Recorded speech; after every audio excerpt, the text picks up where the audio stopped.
नमस्कार दोस्तों, स्वागत है एक बार फिर से आप सभी का भारत दस्तक के ऊपर। दोस्तों, अभी कुछ दिनों से जब से सुप्रीम कोर्ट का फैसला आया है आरक्षण में वर्गीकरण का, यानी कि कोटे का जो फैसला आया है, जिसके बाद दलित समाज में गुस्सा है, दलित समाज के लोग गुस्सा है और ये 21 तारीख को आंदोलन की तैयारी भी कर रहे थे, भारत बंद की तैयारी भी कर रहे थे, जिसके बाद मोदी सरकार के कानों में जू रेंगी और करीब 100 दलित सांसद यानी कि एससी और एसटी के करीब 100 दलित सांसद एक डेलीगेट बनाकर प्रधानमंत्री मोदी जी से मिले और एक लंबी चर्चा हुई, जिसके बाद ये फैसला लिया गया है दोस्तों कि पढ़िए आप, एससी एसटी के आरक्षण में क्रीमी लेयर के खिलाफ सरकार है और सरकार ने यह साफ कहा है कि ये जो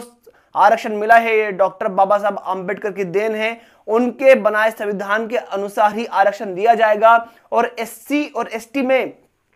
क्रीमी लेयर का कोई प्रावधान नहीं है। क्रीमी लेयर दोस्तों एक चीज होती है कि जिस भी जाति, जिस भी वर्ग को एससी एसटी ओबीसी को आरक्षण दिया जा रहा है, क्रीमी लेयर बना दी जाती है 10 लाख की, 8 लाख की। अगर इसके ऊपर उस परिवार की आय चले गई तो उनको रिजर्वेशन नहीं मिलेगा, जो कि ओबीसी में है और एससी और एसटी में नहीं है। लेकिन जैसे ही आरक्षण में वर्गीकरण का जो फैसला आया था, जिसके बाद ऐसा लग रहा था कि जो सुप्रीम कोर्ट है वर्गीकरण करने के बाद, कोटे में कोटा देने के बाद क्रीमी लेयर भी लगा देगा और ये कह देगा कि भैया जो आर्थिक तौर पर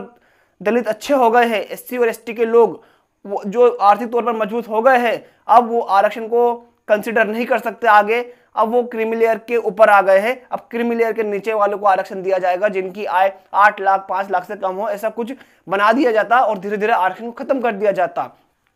और ऐसी चर्चाएं आपने सोशल मीडिया पे सुनी भी होगी कि आरक्षण को खत्म करने की तैयारी भी चल रही है और क्रीमी लेयर लगाने की तैयारी भी चल रही है, जिसके बाद 21 तारीख के जो भारत बंद है उसकी महाघोषणा हुई थी, महाआंदोलन की घोषणा हुई थी। और ये जब सोशल मीडिया पर चल रहा था तब सरकार के कान खड़े हुए और उन्होंने एक आनंद फानंद में मीटिंग बुलाई 100 दलितों के साथ, 100 दलित सांसदों के साथ, जिसके बाद ये फैसला लिया गया। आप देख सकते हो 9 अगस्त को ये मीटिंग हुई थी जिसमें 100 दलित सांसद शामिल हुए थे और जिसके बाद जो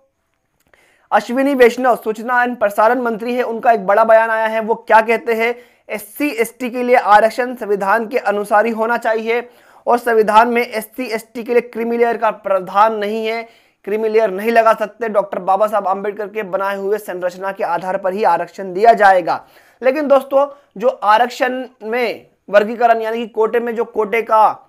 पूरा मुद्दा था, वो अभी तक उसका कोई भी हल सरकार ने नहीं दिया है, उसके ऊपर कोई भी बयान नहीं दिया है। अभी सिर्फ बात करी है क्रीमी लेयर की। भाई क्रीमी लेयर तो बाद में बोल रहे थे ना दलित की, उनको डर था कि कहीं कोटे में कोटा बनाकर क्रीमी लेयर ना लगा दिया जाएगा, लेकिन सरकार ने जो सुप्रीम कोर्ट का फैसला है उसको लेकर अभी तक ऐसा कोई बयान नहीं दिया है बड़ा कि इससे ऐसा लगे कि सरकार सुप्रीम कोर्ट के खिलाफ है। अगर सुप्रीम कोर्ट अपने जो उन्होंने जो बात कही है उससे नहीं हटता है तो मोदी सरकार कोई नया बिल लाकर जैसा रिजर्वेशन था वैसा ही कर दे। हालांकि ऐसी कोई बात हुई नहीं है। हालांकि जो पूरा आर्टिकल है उसमें ये डिफाइन किया गया है कि पूरा मुद्दा इसलिए उठाया गया था कि कोटे में कोटा लाया जा रहा है उन जातियों के लिए जो आर्थिक तौर पर मजबूत नहीं है और जिनको अभी तक ज्यादा लाभ नहीं मिला है आरक्षण का। हालांकि दोस्तों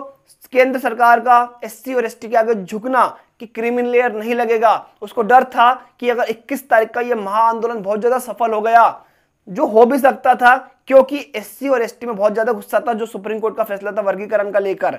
लेकिन दोस्तों अभी जो कोटे में कोटा या वर्गीकरण का फैसला है इसको लेकर सरकार ने कुछ भी नहीं कहा है। अभी सिर्फ इतना कहा है कि जो एससी और एसटी है उसमें क्रीमी लेयर नहीं लगेगा। हालांकि दोस्तों ये अभी तक की न्यूज थी, आगे जो भी अपडेट होगी वो आपको सबसे पहले मिलेगी, तो आप भारत दस्तक को सब्सक्राइब जरूर कर लीजिए। धन्यवाद।